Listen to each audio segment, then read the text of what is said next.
Hello guys, আসসালামু আলাইকুম। আপনারা সবাই কেমন আছেন? আশা করি আপনারা সবাই অনেক ভালো আছেন।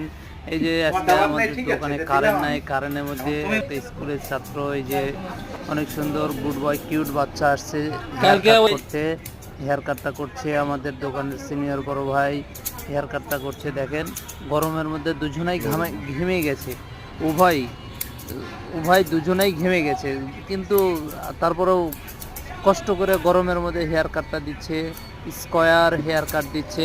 হেয়ার কাটটা দেখেন কেমন লাগছে। যদি অনেক সুন্দর লাগে তো আপনারা এই ভিডিওটা শেয়ার করে দিন, লাইক কমেন্ট করেন, আর চ্যানেলটা সাবস্ক্রাইব করে দিন। তো আপনারা আমার এই চ্যানেলটাকে সাবস্ক্রাইব করে দেন। আপনাদের দোয়ার জন্য, আপনারা সাবস্ক্রাইব করলে আমার এই চ্যানেলটা আরেকটু বড় হবে। আপনাদের সহযোগিতা আমি শুভকামনা করছি। তো আমার আসসালামু আলাইকুম। Okay bye.